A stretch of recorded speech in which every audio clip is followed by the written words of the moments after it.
Hello students, good morning all of you. देखिए, हम आपसे बात कर रहे थे जनरली चौहान वंश के बारे में आपसे डिस्कस कर रहे थे और चौहान वंश में हम पढ़ रहे थे लास्ट अजमेर के चौहान। देखो, अजमेर के चौहान वंश की शुरुआत अज़ेराज से मानी जाती है। कहां से मानी जाती है? पढ़ा है हमने लास्ट क्लास में कि 1113 ईस्वी में अज़ेराज जो है उन्होंने मालवा के शासक नरवर्मन से सुरक्षा हेतु अजमेर दुर्ग की क्या की स्थापना की, अजमेर नगर को बसाया, अजमेर में चौहान वंश की क्या की स्थापना की। अज़ेराज के बाद उनके पुत्र हुए अर्णोराज। अर्णोराज के बारे में हम डिटेल से पढ़ चुके हैं लास्ट क्लास में। अर्णोराज का शासनकाल 1133 से 1153 ईस्वी रहा है। 1153 ईस्वी में हमने यह भी पढ़ा कि 1153 ईस्वी में जगदेव जो है इन्होंने अपने पिता की क्या की? हत्या की। इसे चौहानों में पितृहंता के नाम से भी जाना जाता है। लेकिन बहुत लंबे अवधि तक जगदेव शासक नहीं रहे। उसके बाद देखो, अर्णोराज के 3 पुत्र हमने पढ़े थे, एक जगदेव, एक विग्रहराज चतुर्थ और एक है सोमेश्वर। तो जगदेव ज्यादा शासक, लंबे अवधि तक शासक नहीं रहे 1153। इसके जस्ट बाद फिर शासक बने कौन? विग्रहराज चतुर्थ। तो 1153 ईस्वी में ही शासक बन गए विग्रहराज चतुर्थ। यहां तक हमने पढ़ लिया था, ठीक है। देखो, मैं यहां एक बार सीरियल नंबर में लास्ट क्लास में भी लिखा था, मैं पुनः लिख देता हूं। जगदेव के बाद शासक बने कौन? विग्रहराज चतुर्थ। विग्रहराज चतुर्थ के बाद शासक कौन बने? अपरगांगे। कौन बने? अपरगांगे। उसके बाद फिर शासक बने कौन? पृथ्वीराज सेकंड। फिर शासक बने कौन? सोमेश्वर। उसके बाद पृथ्वीराज चौहान तृतीय और फिर हम बात करेंगे किसकी? गोविंदराज की, ठीक है। तो देखो, जगदेव के बाद आज मैं शुरुआत जो कर रहा हूं वो कर रहा हूं विग्रहराज चौहान चतुर्थ। अगले शासक हैं विग्रहराज चौहान। विग्रहराज चौहान अगले शासक कौन है? विग्रहराज चौहान। देखो, विग्रहराज चौहान जो है, विग्रहराज चौहान चतुर्थ भी लिखना जरूरी है भाई। सीरियल नंबर में हम देखो विग्रहराज प्रथम, सेकंड, विग्रहराज चतुर्थ भी हम सीधा बोल देते हैं या विग्रहराज चौहान चतुर्थ बोल देते हैं। शासनकाल की मैं बात करता हूं तो शासनकाल है 1153 से 1163 ईस्वी। देखिए, विग्रहराज चौहान जो है, सबसे पहली बात, ये बहुत बड़े विद्वान थे, ठीक है। खुद बहुत बड़े विद्वान थे। इनके दरबार में हम कह सकते हैं कि बहुत सारे दरबारी विद्वान भी रहा करते थे। इन्होंने संस्कृत भाषा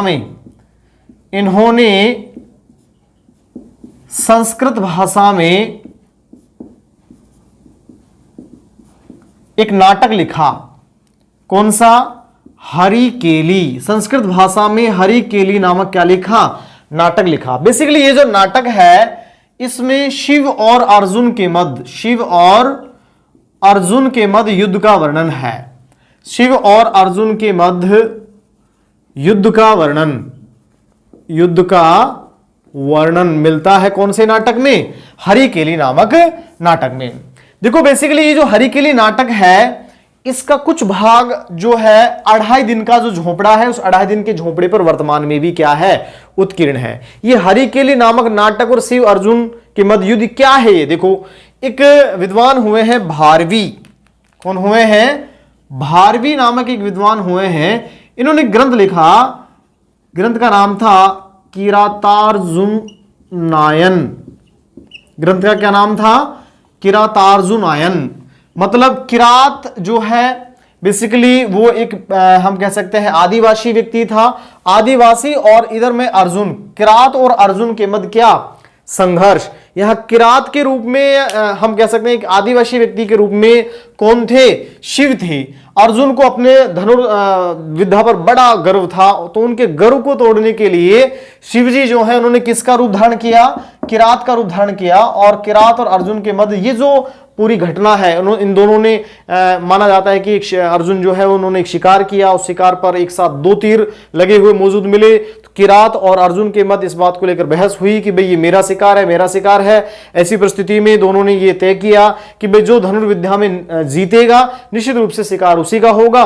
दोनों के मध्य जो है धनुर्विद्या के लिए क्या हुआ? परीक्षण हुआ।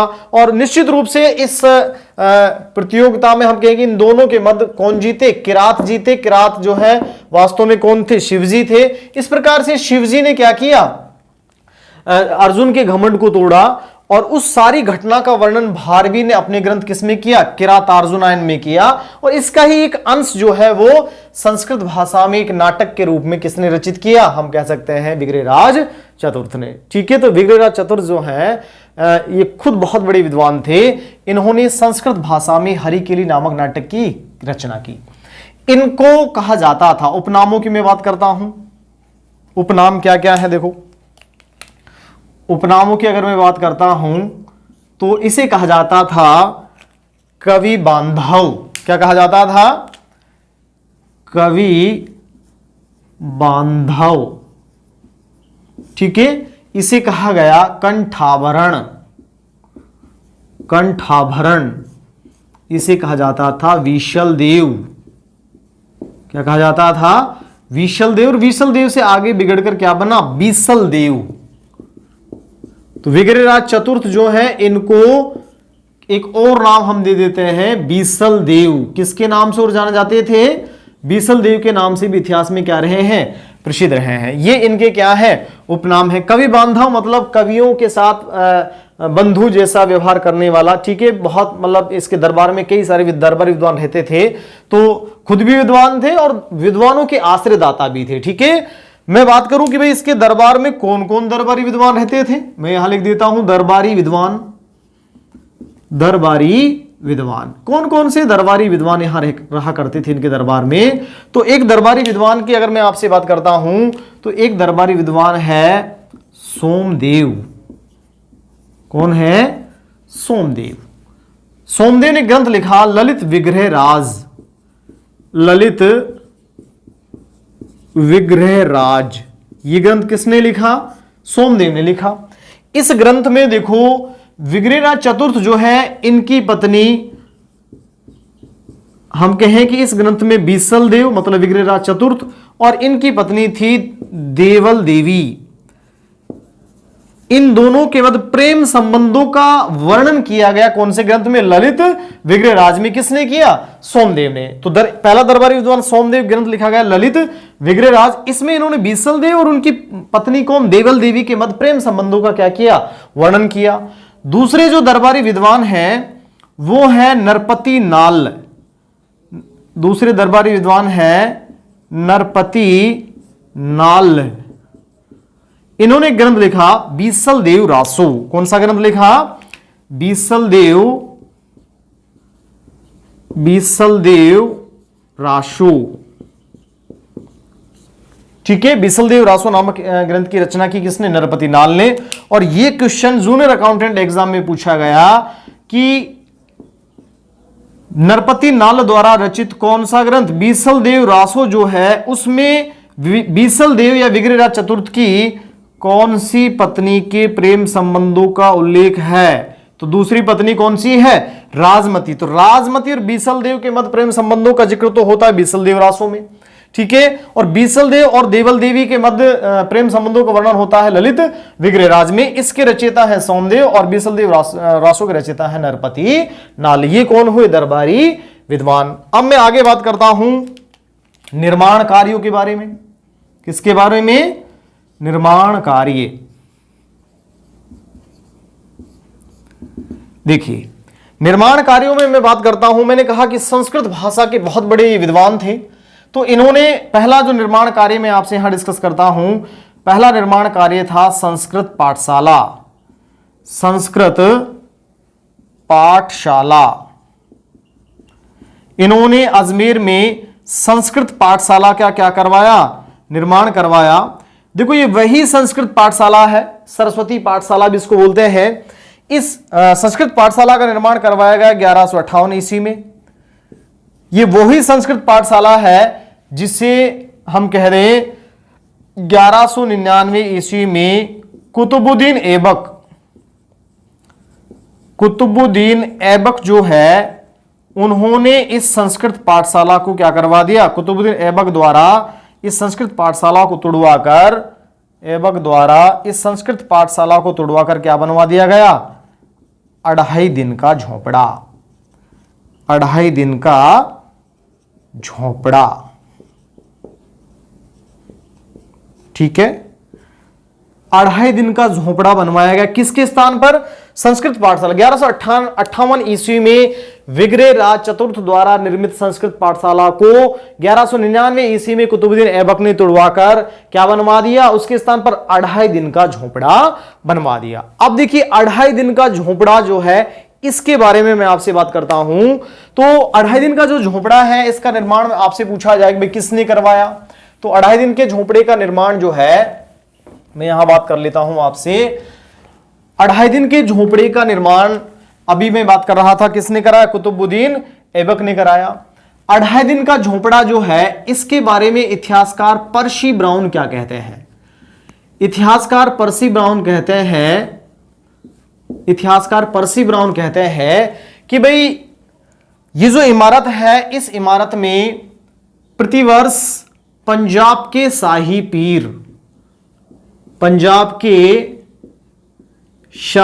पीर का क्या लगता है? मेला लगता है। पंजाब के शाही पीर का क्या लगता है? उर्स लगता है। तो प्रतिवर्ष पंजाब के शाही पीर का उर्स लगता है। कितने दिन का लगता है? 2.5 दिन। 2 से ही 1/2 दिन का क्या लगता है? पंजाब के शाही पीर का क्या लगता है? मेला लगता है। यह बात कहता है पर्सी ब्राउन। इसलिए इस इमारत का नाम पड़ा क्या? 2.5 दिन का झोपड़ा। पूछा जाए भाई 2.5 दिन का झोपड़ा क्यों बोलते इस इमारत को, तो हम कह सकते हैं, पर्सी ब्राउन कहते हैं कि पंजाब के शाही पीर का 2.5 दिन का क्या लगता है? उर्स या मेला लगता है, इसलिए इसको बोल देते हैं हम क्या? 2.5 दिन का झोपड़ा। कर्नल जेम्स टोड क्या कहते हैं इस इमारत के बारे में? कर्नल जेम्स टोड इस इमारत के बारे में कहते हैं कि यह तो हिंदू शिल्प कला का पूर्ण परिष्कृत नमूना है। क्या कहता है? हिंदू शिल्प कला का पूर्ण परिष्कृत नमूना। तो कर्नल जेम्स टोड ने इसे किसकी संज्ञा दी? कर्नल जेम्स टोड ने 2.5 दिन के झोपड़े को कहा कि ये तो हिंदू शिल्प कला का पूर्ण परिष्कृत क्या है? नमूना है। बेसिकली पूर्णतः मॉडिफाई, संस्कृत पाठशाला को मॉडिफाई करवा दिया किसमें? 2.5 दिन के झोपड़े में। देखो ये जो 2.5 दिन का झोपड़ा है, बेसिकली ये 16 खंभों का एक महल है, 16 खंभों का महल। और इस 2.5 दिन के झोपड़े को राजस्थान की प्रथम मस्जिद माना जाता है। क्या माना जाता है? मस्जिद। तो राजस्थान की प्रथम मस्जिद और 16 खंभों के महल के रूप में जाना जाता है क्या? 2.5 दिन का झोपड़ा। तो देखो मैंने डिटेल से बात की है किसके बारे में? 2.5 दिन के झोपड़े के बारे में। तो 2.5 दिन का झोपड़ा जो है वो कहां स्थित है, मैं वापस बात करता हूं।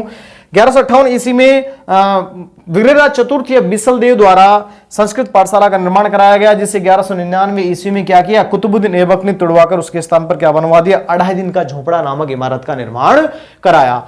ये जो इमारत है, इस इमारत में इतिहासकार पर्सी ब्राउन कहते हैं कि यहां पंजाब के 2.5 दिन का, पंजाब के शाही पीर का क्या लगता है? मेला या उर्स लगता है, इसलिए इसका नाम पड़ा 2.5 दिन का झोपड़ा। जबकि कर्नल जेम्स टोड इस इमारत को हिंदू शिल्प कला का पूर्ण परिष्कृत नमूने की संज्ञा देते हैं। ठीक है।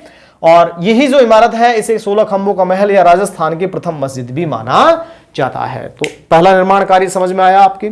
ठीक है, संस्कृत पाठशाला। दूसरा मैं आगे बात करता हूं।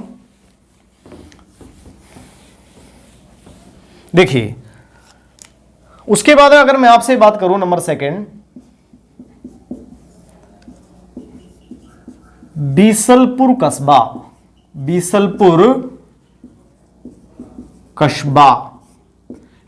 कस्बा जो है वो कहां है? वर्तमान टोंक में है। इसके अलावा मैं बात करता हूं आपसे नंबर 3, बीसलसर झील। बीसलसर झील कहां है? अजमेर में है। देखो यहां एक कंफ्यूजन रहता है। यहां एक और मैं बात करूं आपसे, बीसलपुर बांध। आपसे पूछा जाएगा भाई बीसलपुर बांध कहां है? तो बीसलपुर बांध तो कहां है? टोंक में है, बनास नदी के किनारे। और बीसलसर झील कहां है? बीसलसर झील कहां है? अजमेर में है। बीसलपुर कस्बा टोंक और बीसलसर झील अजमेर का निर्माण भी किसने करवाया? हम कह सकते हैं विग्रहराज चतुर्थ के द्वारा ही करवाया गया। तो ये हुए इसके क्या निर्माण कार्य। सबसे पहले संस्कृत पाठशाला, उसके बाद मैंने बात की बीसलपुर कस्बा और बीसलसर झील। आगे देखो मैं बहुत ही महत्वपूर्ण बात करने जा रहा हूं, प्रमुख संघर्ष। किसकी बात करता हूं? प्रमुख संघर्ष। प्रमुख संघर्षों में देखो इसका जो महत्वपूर्ण मैं कह सकता हूं कि भाई सबसे सर्वप्रमुख जो संघर्ष है, इन्होंने अपने भाई क्या जगदेव को पराजित किया, पहली बात। ठीक है, प्रमुख संघर्षों में सबसे पहली बात लिख देता हूं, किसको पराजित किया? जगदेव को पराजित। अपने भाई जगदेव को पराजित करके क्या बने? शासक बने, पहली बात। दूसरी और महत्वपूर्ण बात यह है, इनके समकालीन दिल्ली के शासक थे अनंगपाल तोमर। कौन थे? दिल्ली के शासक अनंगपाल तोमर। दिल्ली के शासक अनंगपाल तोमर जो है, इनको भी इन्होंने क्या किया? अनंगपाल तोमर को पराजित किया। ठीक है, जब अनंगपाल तोमर को पराजित किया तो अनंगपाल तोमर की पुत्री थी कौन? कर्पूरी देवी। कौन थी? कर्पूरी देवी। इस कर्पूरी देवी का विवाह जो है इन्होंने विग्रहराज चतुर्थ के भाई किससे किया? सोमेश्वर से किया। ये देखो बहुत ही महत्वपूर्ण बात है। विग्रहराज चतुर्थ या बीसलदेव जो है, इन्होंने दिल्ली के शासक कौन? अनंगपाल तोमर को पराजित किया। और जब अनंगपाल तोमर को पराजित किया तो अनंगपाल तोमर ने अपनी पुत्री कौन? कर्पूरी देवी का विवाह विग्रहराज चतुर्थ के पुत्र नहीं, विग्रहराज चतुर्थ के भाई सोमेश्वर से किया। देखो इसके बारे में कर्पूरी देवी की बात मैंने यहां की है। किसकी पुत्री है? अनंगपाल तोमर। अनंगपाल तोमर की क्या है? ये पुत्री है। ठीक है, अनंगपाल तोमर की पुत्री है। देखो कर्पूरी देवी के बारे में एक डिस्प्यूट में आपको और बता देता हूं थोड़ा सा। कर्पूरी देवी को अनंगपाल तोमर की जो पुत्री माना जाता है, वो माना जाता है किस ग्रंथ के अनुसार?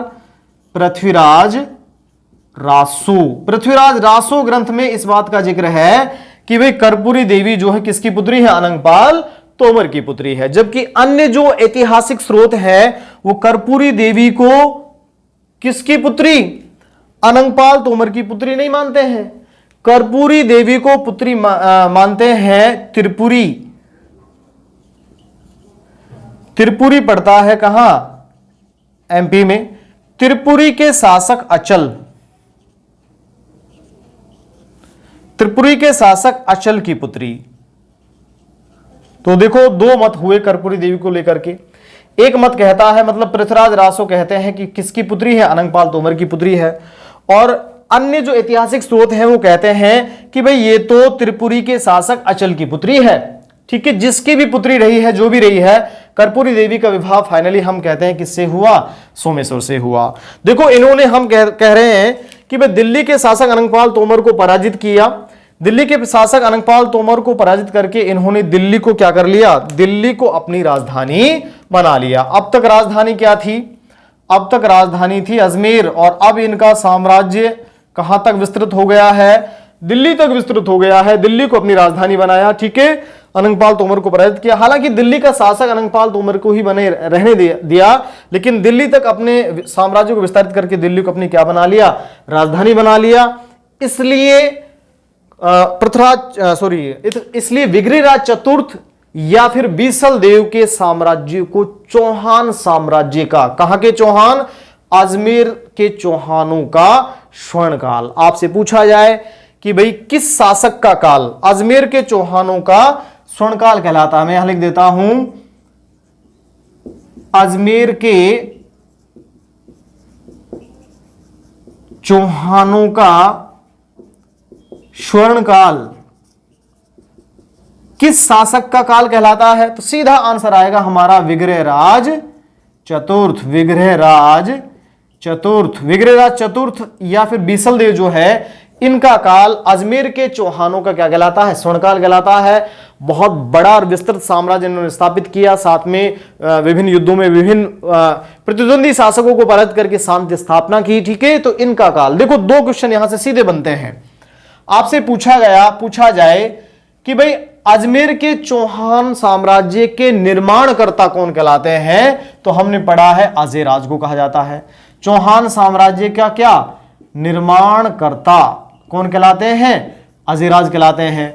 और किस शासक का काल अजमेर के चौहानों का स्वर्णकाल कहलाता है? तो वो है विग्रहराज चतुर्थ का काल अजमेर के चौहानों का क्या कहलाता है? स्वर्णकाल के नाम से जाना जाता है। देखो विग्रहराज चतुर्थ जो है, इनके बारे में एक और विद्वान के बारे में बात करता हूं। एक विद्वान है, एक अंग्रेज इतिहासकार में बात कर लेता हूं, किलहॉर्न। अंग्रेज इतिहासकार किलहॉर्न क्या कहते हैं?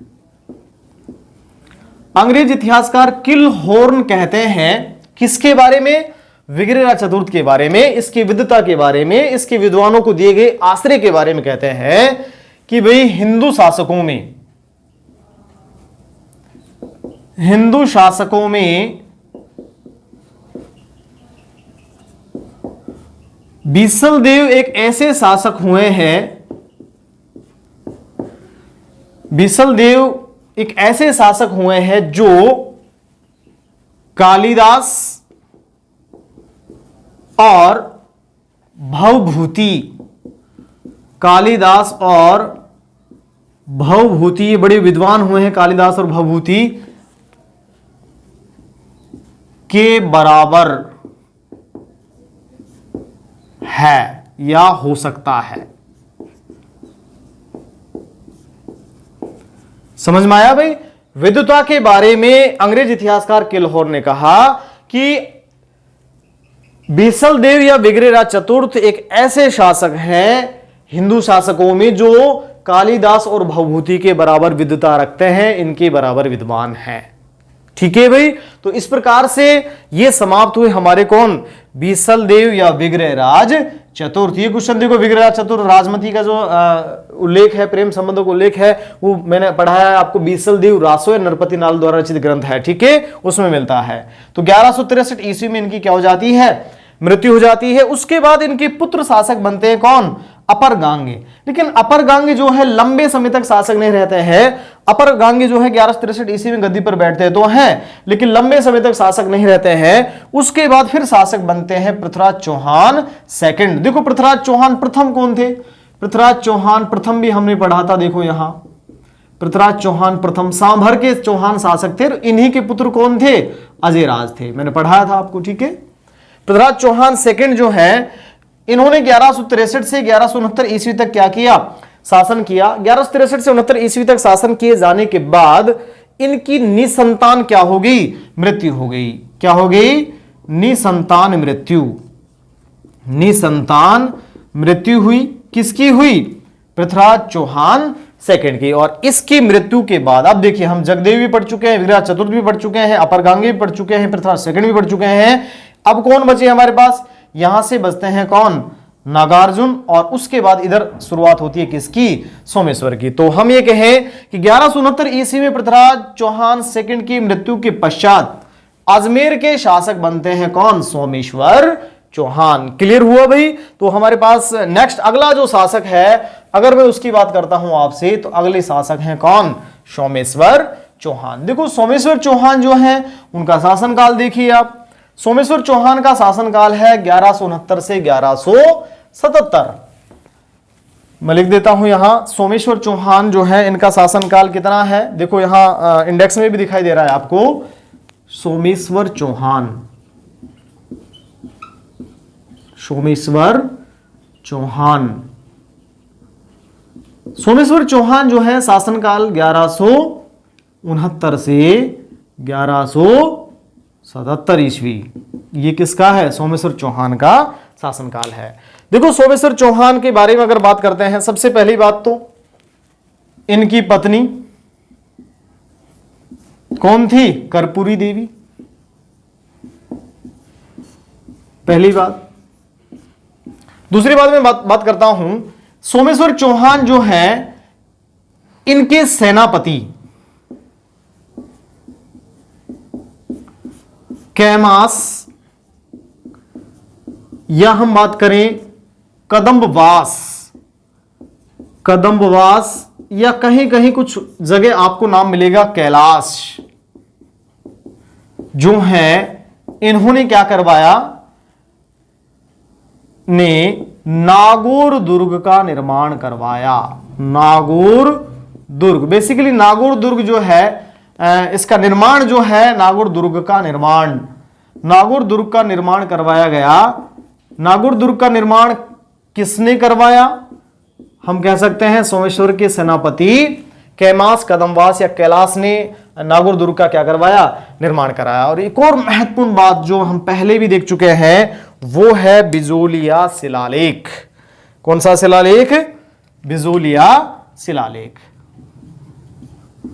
इसके बारे में हालांकि पहले भी हम डिटेल से जान चुके हैं, बिजोलिया शिलालेख।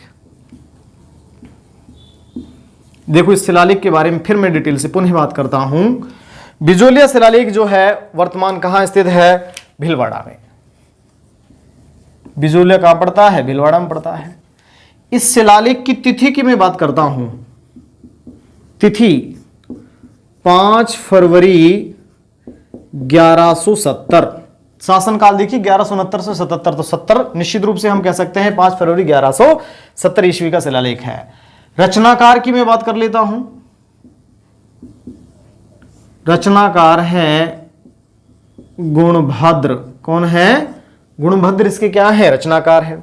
और महत्वपूर्ण बात देखो हमने पढ़ा है, क्या पढ़ा है इस शिलालेख के बारे में? इस शिलालेख में कई बातें मिलती हैं। इस शिलालेख में मिलती हैं कि सांभर में चौहान या सांभर के चौहान वंश के संस्थापक कौन है? वासुदेव चौहान। संस्थापक कौन? वासुदेव चौहान है। यह बात भी कहां मिलती है? इसी शिलालेख में मिलती है, पहली बात। दूसरी बात, बहुत ही महत्वपूर्ण बात, चौहानों को वत्स गोत्र का ब्राह्मण, चौहानों को वत्स गोत्र का ब्राह्मण, वत्स गोत्र का ब्राह्मण माना गया। कौन से शिलालेख में? बिजोलिया शिलालेख में। इसलिए मैंने चौहानों की उत्पत्ति जो आपको बताई उसमें ब्राह्मण वंशीय, ब्राह्मण वंशीय किसने कहा? इतिहासकार गोपीनाथ शर्मा। इतिहासकार गोपीनाथ शर्मा जो है उन्होंने चौहानों को क्या कहा? ब्राह्मण वंशीय कहा। क्यों कहा? क्योंकि ये बात कौन कह रहा है? बिजोलिया शिलालेख कह रहा है। ठीक है, तो इस प्रकार से ये हमारा बिजोलिया शिलालेख की जो रचना है पूरा ओवरऑल डिटेल से सोमेश्वर चौहान के समय में हुई। देखिए इस समय चालुक्य शासक, गुजरात के चालुक्य शासक थे भीमदेव सेकंड। कौन थे? भीमदेव सेकंड। भीमदेव सेकंड कौन है? चालुक्य शासक है। ठीक है, कहां शासन कर रहे हैं? गुजरात वाले भूभाग पर शासन कर रहे हैं। तो गुजरात के चालुक्य शासक भीमदेव सेकंड जो है, इस भीमदेव सेकंड ने 1177 ईस्वी में सोमेश्वर की क्या कर दी? सोमेश्वर चौहान की क्या की? हत्या की। तो सोमेश्वर चौहान की हत्या किसके द्वारा की गई?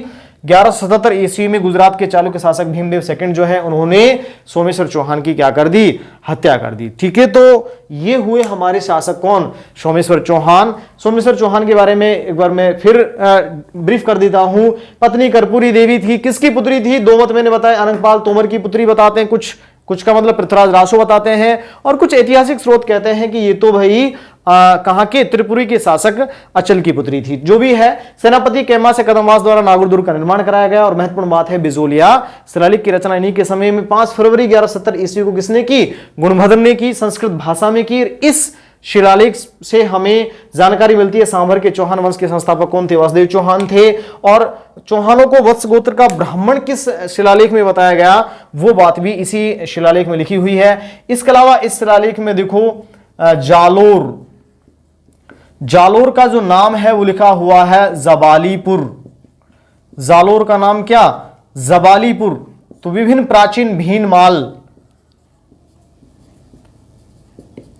भीनमाल का नाम श्रीमाल, ये जो कुछ प्राचीन नाम है, इन प्राचीन नामों का उल्लेख भी इसी शिलालेख में हमें देखने को मिलता है। ठीक है, उसके बाद देखो सोमेश्वर की हत्या हुई 1177 ईस्वी में। भीमदेव सेकंड जो इन्होंने सोमेश्वर की हत्या की, और सोमेश्वर की हत्या करने के पश्चात फिर शासक बने पृथ्वीराज चौहान कृत।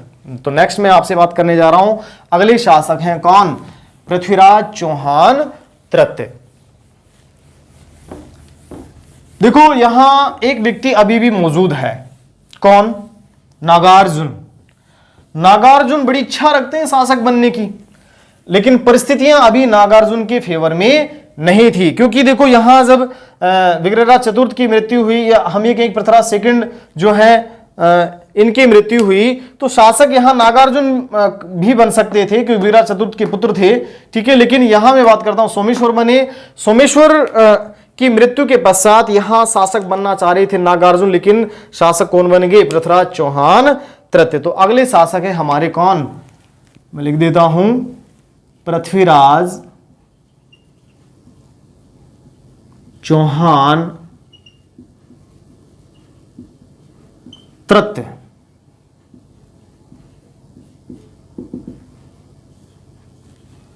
पृथ्वीराज चौहान तृतीय। देखो पृथ्वीराज चौहान तृतीय जो है, बेसिकली मैं बात करता हूं शासनकाल। शासनकाल है 1177 से 1192 ईस्वी। 1177 से 92 ईस्वी के मध्य इनका क्या रहा है? शासन रहा है। देखो सबसे पहले पृथ्वीराज चौहान तृतीय जो है, इनकी माता का नाम क्या था? कर्पूरी देवी। पिता का नाम क्या था? सोमेश्वर। जनरली माता पिताओं के नाम इतिहास में नहीं पूछे जाते, ठीक है।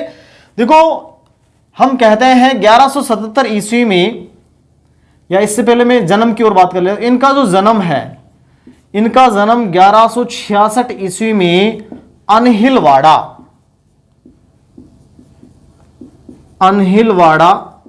गुजरात में हुआ। कहां हुआ जन्म? 1177 ईस्वी में। कहां हुआ? 1166 ईस्वी में। कहां हुआ?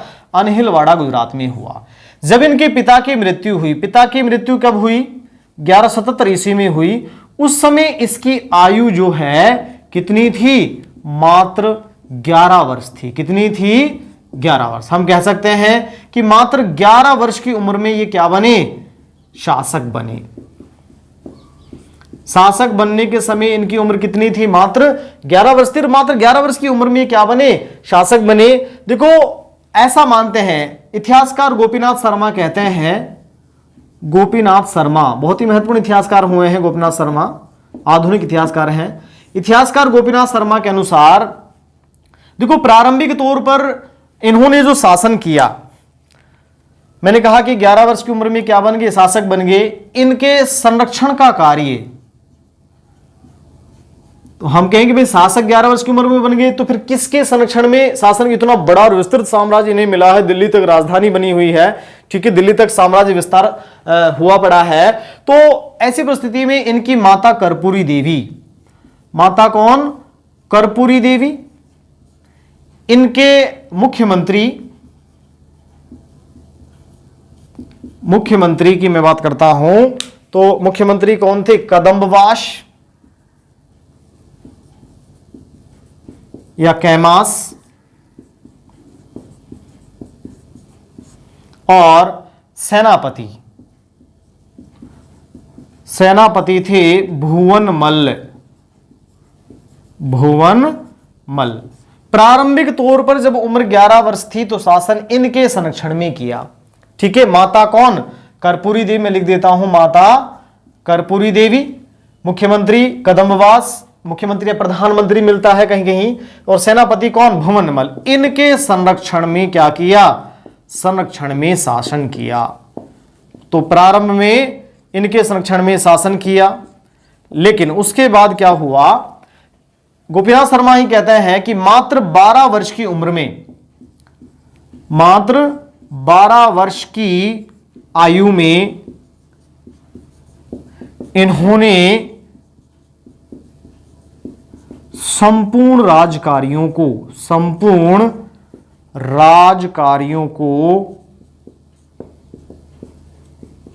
अपने हाथों में ले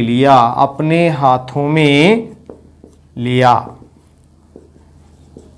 तो देखिए भाई 1166 में अनिलवाड़ा गुजरात में जन्म हुआ। मात्र 11 वर्ष की आयु में क्या बन गए? शासक बन गए। उसके बाद जब शासक बने तो इनकी माता कर्पूरी देवी, मुख्यमंत्री कदम्बास और सेनापति भुवनमल के संरक्षण में क्या किया? शासन किया। गोपीनाथ शर्मा कहते हैं कि बहुत जल्दी मात्र 12 वर्ष की आयु में इन्होंने संपूर्ण राजकार्यों को क्या कर लिया? अपने हाथ में ले लिया। मतलब ये जो इनके ऊपर जो डिपेंड थे, अब डिपेंड नहीं है, सारे राजकार्य सारे डिसीजन खुद लेने लगे, ठीक है।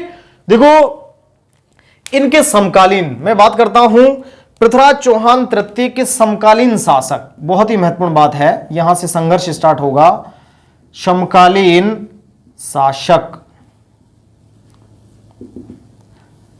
शासक कौन कौन से हैं? देखो इसके समकालीन में यहां एक छोटा सा वो बना देता हूं, यहां है अजमेर और यहां के शासक हैं कौन, पृथ्वीराज चौहान तृतीय।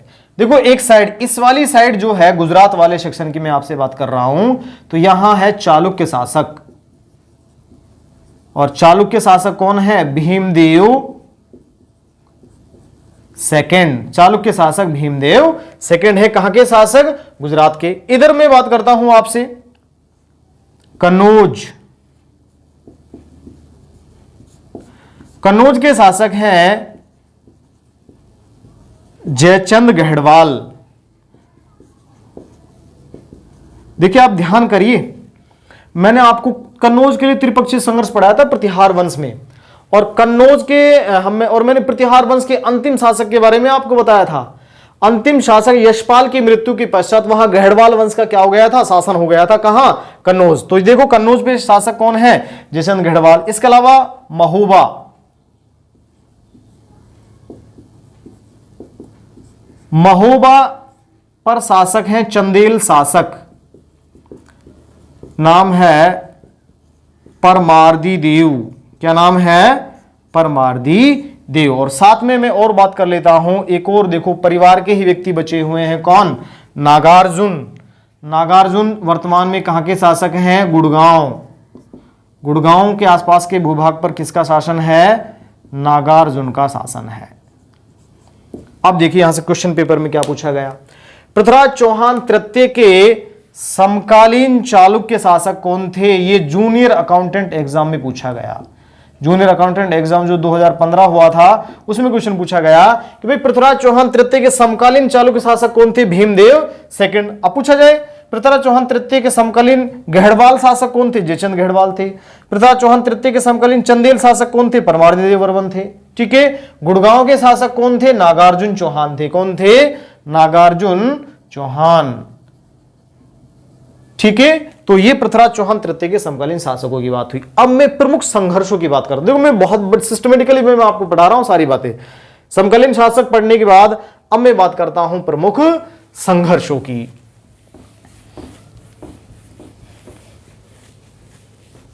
देखो प्रमुख संघर्षों में सबसे पहला जो संघर्ष है, चूंकि मैंने कहा कि भाई बड़ी लालसा रखते हैं कौन, नागार्जुन। नागार्जुन जो है बड़ी लालसा रखते हैं क्योंकि चाहते हैं कि अजमेर का शासक बना जाए, लेकिन उन परिस्थितियों में वो शासक नहीं बन पाए। उसके बाद इसने सोचा कि क्यों ना भाई अभी 11 या 12 वर्ष की आयु का एक बच्चा शासक अजमेर की गद्दी पर बैठा हुआ है, क्यों ना शासक बना जाए। तो सबसे पहला जो संघर्ष है वो किनसे हुआ, नागार्जुन से हुआ। किनसे हुआ, मैं बात करता हूं पहला संघर्ष, मैं यहां लिख देता हूं नंबर 1। पहला संघर्ष जो है वो किससे हुआ, नागार्जुन से हुआ। एक युद्ध हुआ, गुड़गांव का युद्ध। कौन सा युद्ध, गुड़गांव का युद्ध। कब हुआ, 1178 ईस्वी में, जब उम्र मात्र कितनी थी, 12 वर्ष थी। ठीक है, इस युद्ध में इसने किसको पराजित किया, नागार्जुन को पराजित किया। नागार्जुन को पराजित किया। गुड़गांव के शासक कौन थे, नागार्जुन थे। इनको इन्होंने इस युद्ध में क्या कर दिया, पराजित कर दिया। लेकिन चूंकि परिवार के ही थे इसलिए इन्होंने इसकी हत्या नहीं की।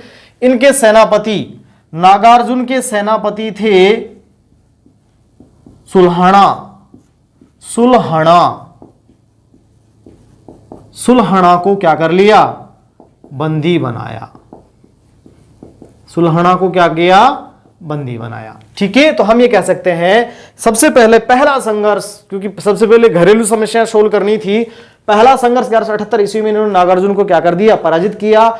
और गुड़गांव का युद्ध हुआ, इस युद्ध में इन्होंने नागार्जुन को पराजित करके उनके सेनापति सुल्हणा को क्या कर लिया, बंदी बना लिया। उसके बाद देखो दूसरा जो संघर्ष है, नंबर 2 में आपसे बात करता हूं, वो है भंडानको का दमन। भंडानको या इन्हीं को बोलते हैं भदानक। भदानको का दमन कब, 1182 ईस्वी में।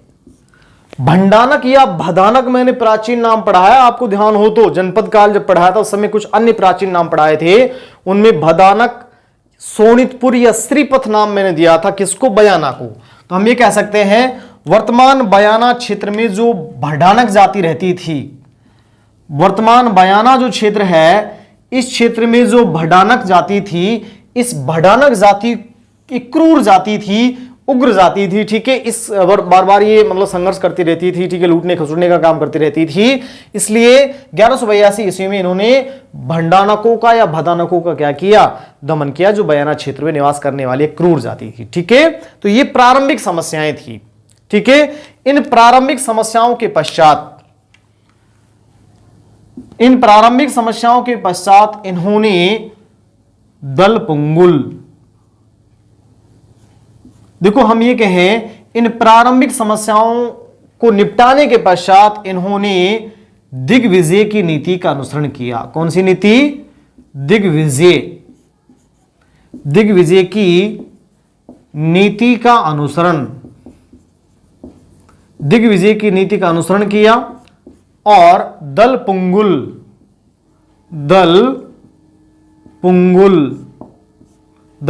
का मतलब होता है विश्व विजेता,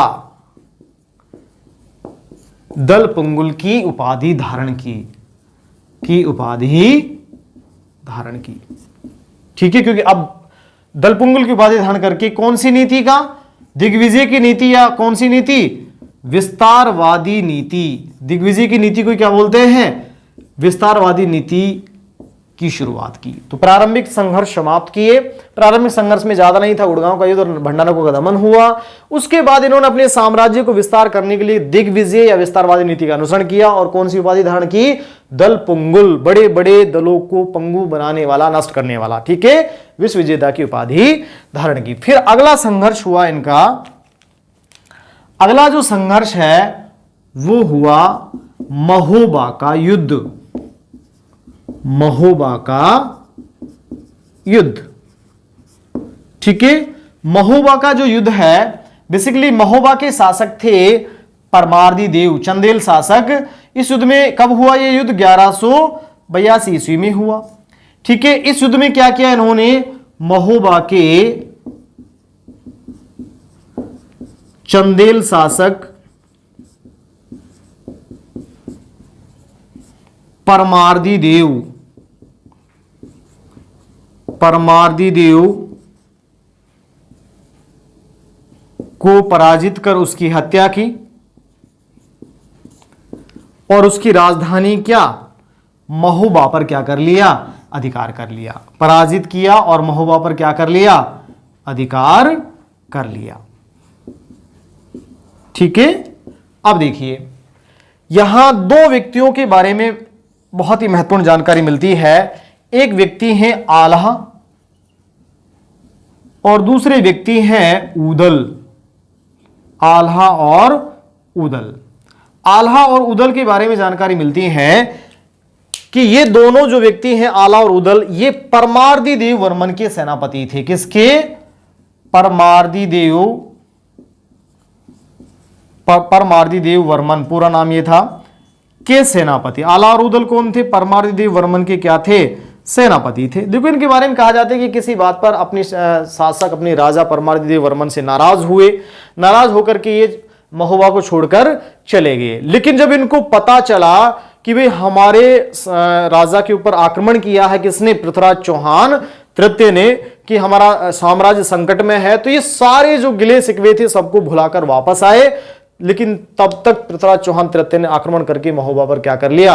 अधिकार कर लिया। हालांकि ये लोग वापस आए और वापस आकर के इन्होंने पृथ्वीराज चौहान तृतीय की सेना से क्या किया? संघर्ष किया। और संघर्ष के दौरान एक युद्ध हुआ, वो युद्ध कहलाता है तुमुल का युद्ध।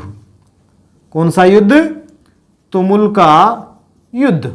और तुमुल का युद्ध किस किस के मध्य हुआ? तुमुल का युद्ध हुआ पृथ्वीराज चौहान तृतीय की सेना,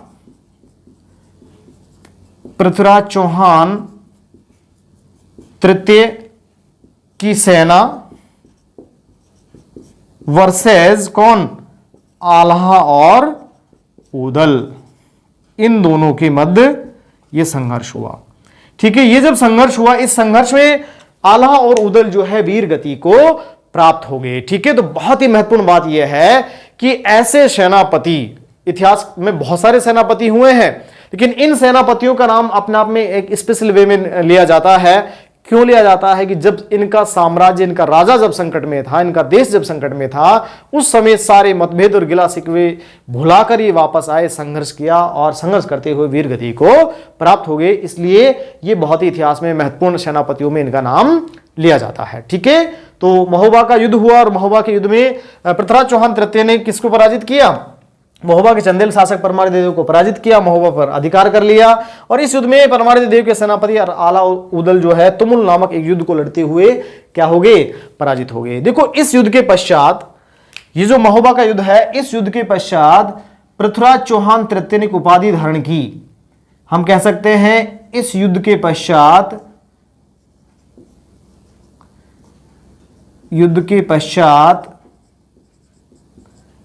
मैं लिख देता हूं पृथ्वीराज चौहान तृतीय PRC III ने राय पिथोरा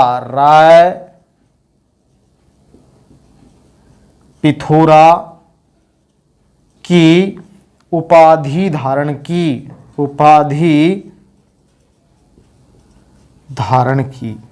किसकी उपाधि धारण की?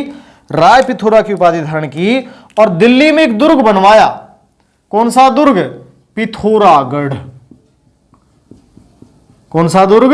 पिथौरागढ़ दुर्ग। कहां बनवाया? दिल्ली में बनवाया, क्योंकि दिल्ली अभी भी हम कहते हैं कि भाई दिल्ली तक इनका साम्राज्य फैला हुआ है। तो इस युद्ध के विजय के उपलक्ष्य में हम कह सकते हैं पृथ्वीराज चौहान तृतीय ने किसकी?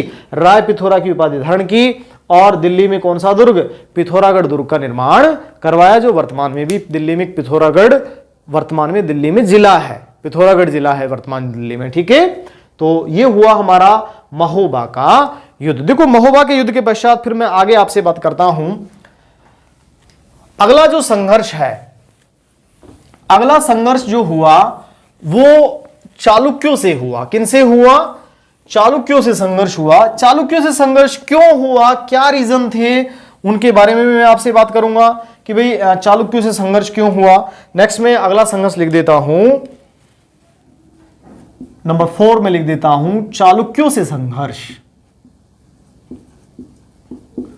चालुक्यों से संघर्ष। अब चालुक्यों से संघर्ष क्यों हुआ भाई? देखो, चालुक्यों से संघर्ष इसलिए हुआ, बेसिकली मैं यहां लिख देता हूं 1183-84 ईस्वी में। इस संघर्ष में सबसे पहली बात तो पृथ्वीराज चौहान तृतीय के समकालीन चालुक्य शासक कौन थे? भीमदेव सेकंड थे। कौन थे? भीमदेव सेकंड। ठीक है, भीमदेव सेकंड चालुक्य शासक थे। अब इससे संघर्ष क्यों हुआ? पहली बात, पहला कारण मैं लिख देता हूं, संघर्ष का पहला कारण क्या है? पहला कारण हम जानते हैं सोमेश्वर की हत्या। सोमेश्वर की हत्या किसने की? अभी पढ़ा हमने 1177 ईस्वी में सोमेश्वर की हत्या चालुक्य शासक भीमदेव सेकंड द्वारा की गई। तो पहला कारण बहुत ही महत्वपूर्ण कारण है।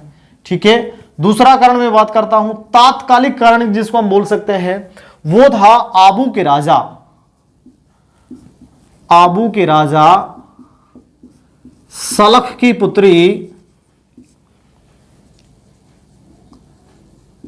पुत्री इच्छनी से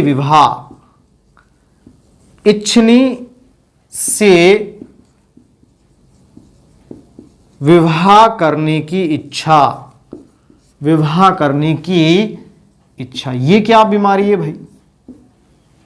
आबू जो है बेसिकली एक तरफ तो था चौहान साम्राज्य जहां पृथ्वीराज चौहान तृतीय थे, दूसरी ओर था चालुक्य साम्राज्य, बीच में था आबू। और आबू के राजा कौन थे?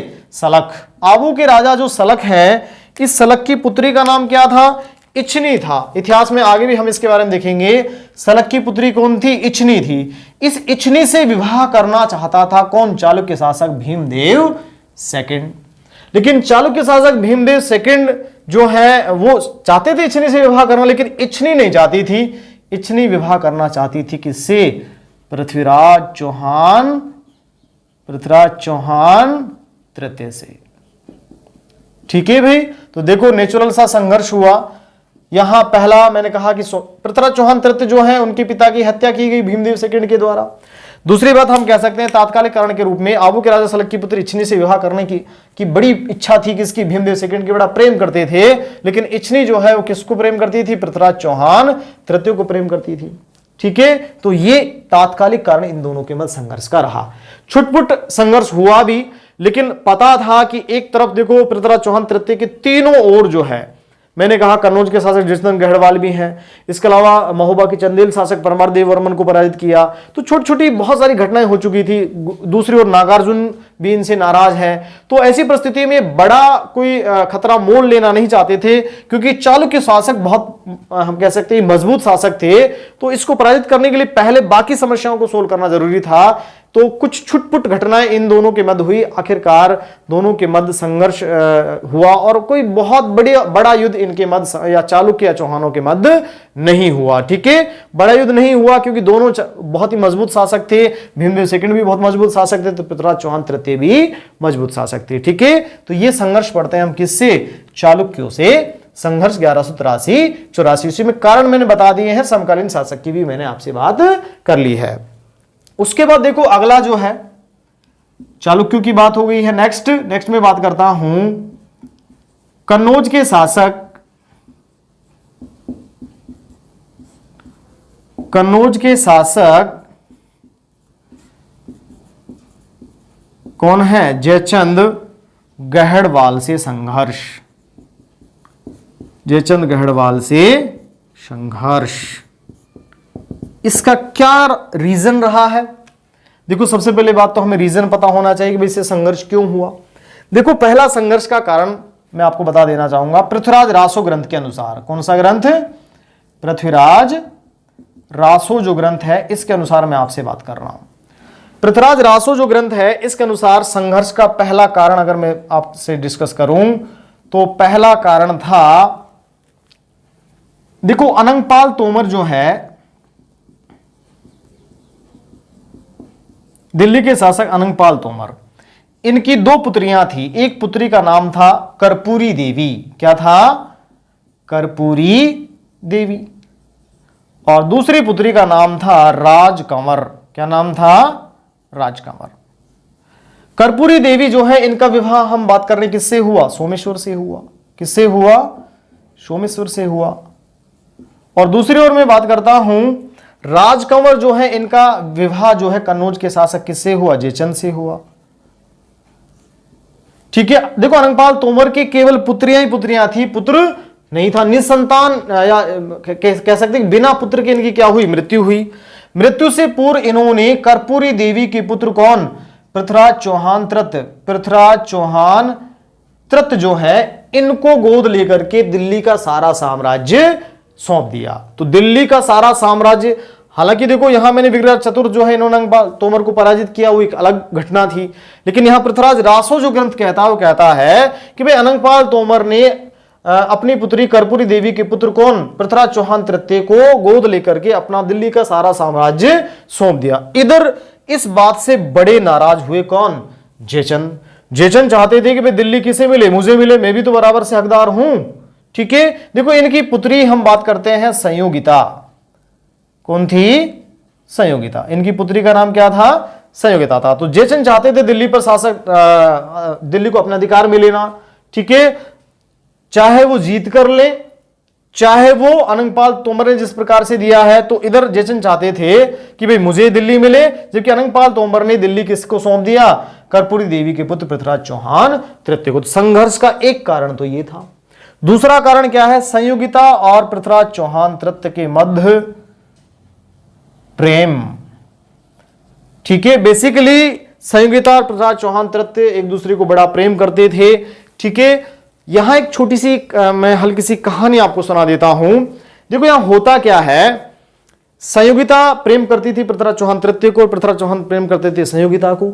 लेकिन यह बात पसंद नहीं थी किसको, संयोगिता के पिता जयचंद को, क्योंकि जयचंद जो है बड़ा ईर्ष्या रखते थे किससे, पृथ्वीराज चौहान तृतीय से। सीधा संघर्ष नहीं कर सकते थे क्योंकि शक्तिशाली शासक थे। ठीक है, ऐसी परिस्थिति में क्या हुआ, कन्नौज के शासक जयचंद जो है इन्होंने स्वयंवर का आयोजन कराया, राजसूय यज्ञ। कौन सा यज्ञ, राजसूय यज्ञ हुआ।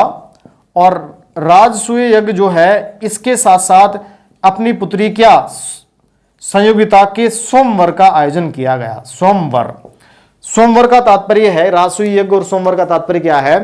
राजसूय यज्ञ में आसपास के जितने भी राजा थे उन समस्त राजाओं को निमंत्रण दिया गया। सोमवार का आयोजन का तात्पर्य है कि अब सोमवार मतलब अपना वर खुद चुनना, ठीक है। तो संयोगिता को आसपास के बुलाए गए जो राजा थे, राजकुमार थे, उनमें से अपने वर को सोम चुनना था। निमंत्रण नहीं दिया गया किसे? पृथ्वीराज चौहान तृतीय को, ठीक है। यहां तक कि पृथ्वीराज चौहान तृतीय की एक पत्थर की मूर्ति बनवाई और उसको द्वारपाल के तौर पर दरवाजे पर रख दिया, ठीक है, उनका अपमान करने के लिए।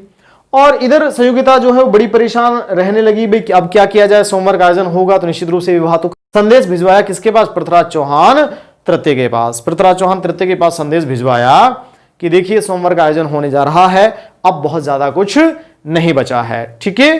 तो उस परिस्थिति में देखो पृथ्वीराज चौहान तृतीय जो है, माना गया कि जिस दिन सोमवार का आयोजन हो रहा था, संयोगिता ने वो जो वरमाला थी, बहुत सारे राजकुमार राजा दरबार में बैठे हुए थे, सबके मन में लड्डू फूट रहे थे, पता नहीं किसका नंबर आ जाए, ठीक है। लेकिन नंबर किसका आया?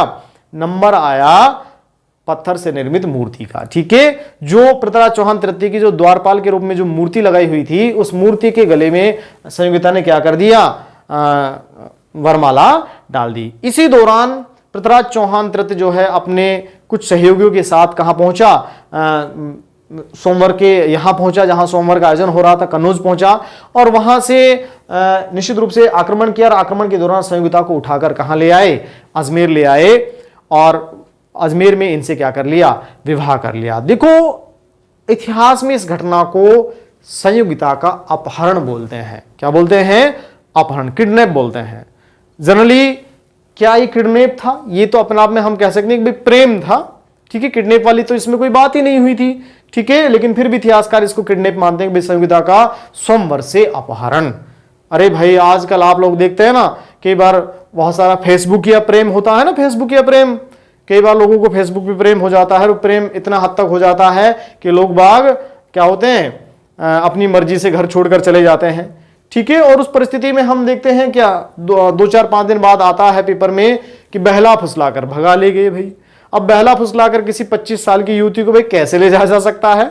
हाँ, तो जनरली ऐसा ही यहां देखो इतिहासकारों ने अपहरण लिखा, लेकिन अपहरण नहीं हो सकता, सारी बातें देखो प्लान थी, ठीक है।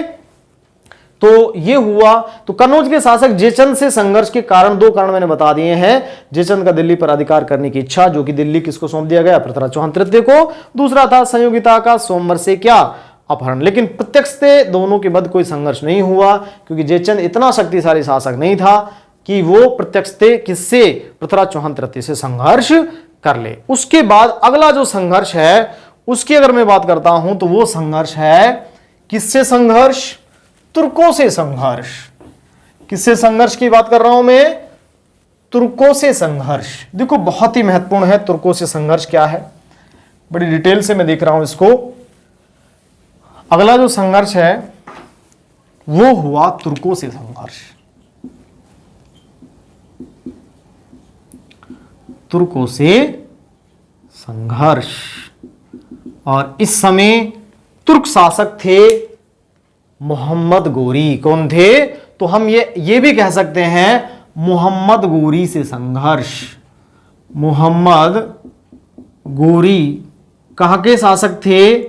गजनी के शासक थे। मोहम्मद गोरी से संघर्ष, तुर्कों से संघर्ष, ये बहुत ही महत्वपूर्ण संघर्ष रहा है, ठीक है। तो इस प्रकार देखिए हमने शुरुआत जो की थी वो कहां से की थी? शुरुआत हमने की थी संघर्षों में। सबसे पहले गुड़गांव का युद्ध हुआ, नागार्जुन को पराजित किया, ठीक है, और इनके सेनापति सुलहना को बंदी बनाया। उसके बाद फिर दूसरा संघर्ष हमने पढ़ा, भंडानकों का दमन हुआ। भंडानक या भदनक जाति बयाना क्षेत्र में निवास कर रही थी 1182 ईस्वी में। इन प्रारंभिक विजयों के पश्चात उन्होंने दिग्विजय या विस्तारवादी नीति का अनुसरण किया, ठीक है, और दल पुंगुल या विश्व विजेता की क्या की? उपाधि धारण की। उसके बाद अगला संघर्ष, तीसरा संघर्ष हमने पढ़ा है महोबा का युद्ध 1182 ईस्वी। इस महोबा के युद्ध में इन्होंने महोबा के चंदेल शासक परमार देव वर्मन को पराजित करके उनकी राजधानी पर क्या कर लिया? अधिकार कर लिया। इस युद्ध के दौरान आलार उदल जो सेनापति थे परमारदेव वर्मन के, वो तुमुल के युद्ध में क्या हो गए, वीरगति को प्राप्त हो गए। पृथ्वीराज चौहान तृतीय ने महोबा पर अधिकार किया और इस विजय के उपलक्ष्य में पिथौरागढ़ दुर्ग का क्या, राय पिथौरा की उपाधि धारण की और दिल्ली में पिथौरागढ़ दुर्ग का क्या करवाया, निर्माण कराया। उसके बाद चालुक्यों से संघर्ष, चालुक्य शासक थे भीमदेव सेकंड, 1184 में संघर्ष हुआ। संघर्ष का प्रमुख कारण था पृथ्वीराज चौहान तृतीय के पिता सोमेश्वर की भीमदेव सेकंड द्वारा हत्या, और दूसरा प्रमुख जो कारण मैंने आपको बताया है, आबू के राजा सलक की पुत्री इच्छनी से विवाह करने की इच्छा, किसकी, भीमदेव सेकंड की, जबकि इच्छनी जो है वो पृथ्वीराज चौहान तृतीय से प्रेम करती थी। तो ये दो कारण मैंने आपको चालुक्यों से संघर्ष बताए हैं। उसके बाद कन्नौज के शासक जयचंद गढ़वाल से संघर्ष के कारण मैंने आपसे बात की है। कारणों में पहला जो कारण था वो कन्नौज के शासक जयचंद चाहते थे दिल्ली पर अधिकार करना, लेकिन दिल्ली अनंगपाल तोमर द्वारा किसे सौंप दिया गया, पृथ्वीराज चौहान तृतीय को सौंप दिया गया। और दूसरा कारण संयोगिता के स्वयंवर से अपहरण। तो देखो आज की क्लास में यहां छोड़ रहा हूं तुर्कों से संघर्ष। तुर्कों से संघर्ष में तराइन का प्रथम युद्ध, तराइन का द्वितीय युद्ध, उसके बाद चंदावर का युद्ध, उसके बाद कुतुबुद्दीन ऐबक, कैसे कैसे यहां तुर्क सत्ता स्थापित हुई, उन सारी बातों की मैं आपसे बात करूंगा।